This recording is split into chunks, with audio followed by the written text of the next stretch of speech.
with no further ado, please, Mr. Edwin McCain.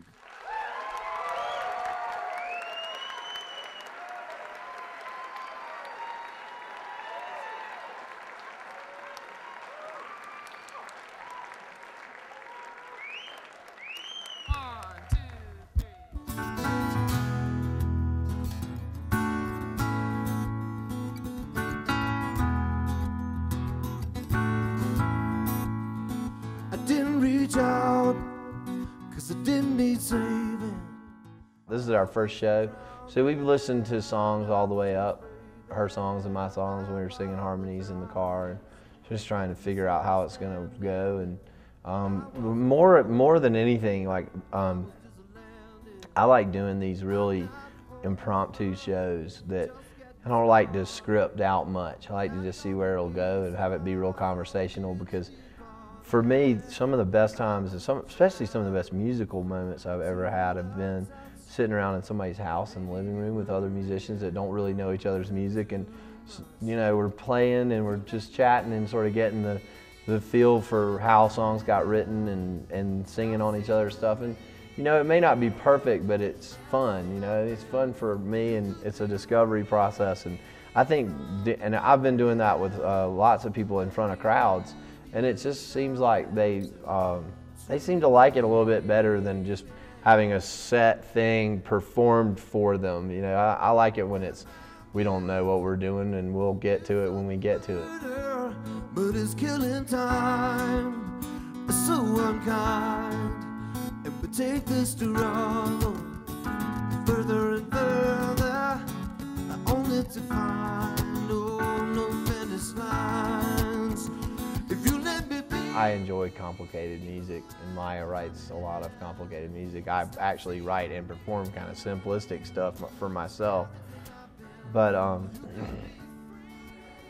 it's you know, it's just fun to, and we're going over stuff we've written together and that we haven't played together ever, and so, you know, by showtime tonight we'll be totally terrified and just right at that right energy level to play them. In the notes, it's in the space between.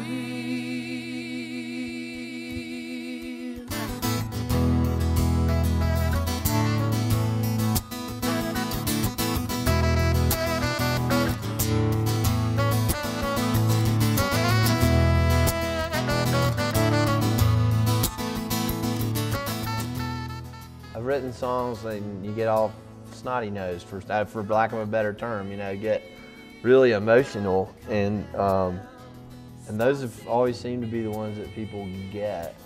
I mean, the ones that sort of are hard to write because I'm either admitting too much or digging into personal stuff that's, you know, heavy for me. Those are the really, and that's really kind of for me, the whole songwriter life has been about digging into the stuff I really don't want to talk about. If I can fix this, let me give you something to truly believe in.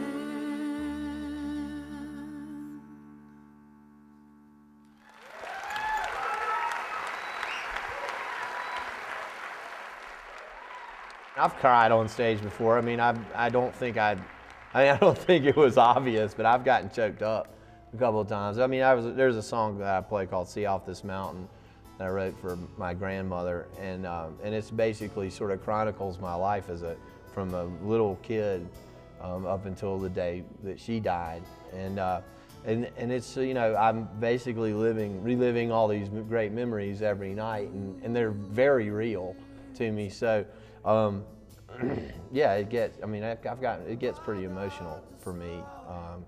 But I love that. I mean, I think that's the best part about it. I mean, I feel like that, and it's been, you know, the thing I say is the thing that makes you powerful is the thing that will also kill you. But I breathe it all in as much as I can, and, you know, that sort of, you know, I don't really care what it smells like. I'm breathing deep, kind of thing. I don't know if that makes sense. It's just life is great. It's horribly wonderful at times. through the clouds in my eyes.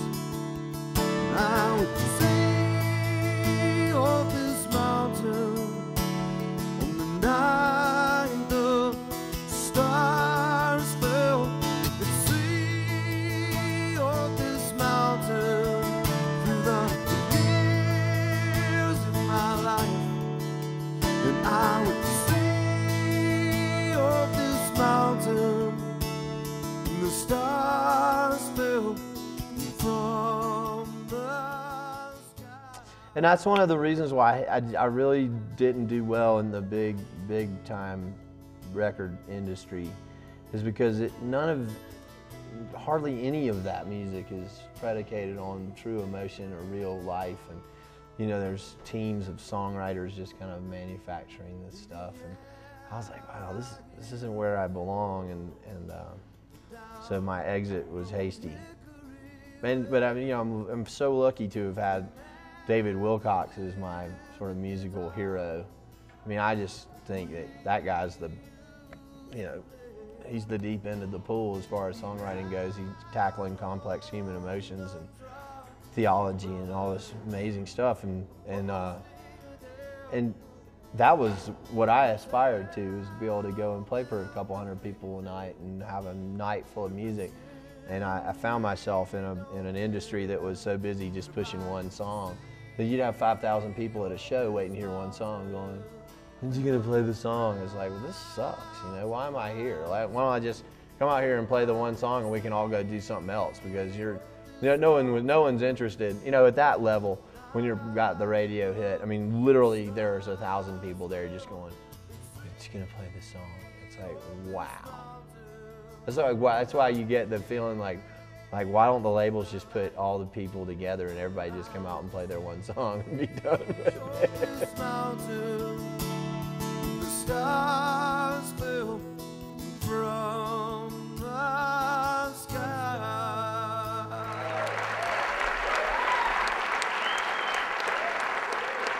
I admit to, you know, all sorts of things in my music, you know, addiction, love, pain, happiness, all the things. I mean, I feel like everybody does. Anybody in an artistic endeavor, hopefully, is the ambassador of possibility.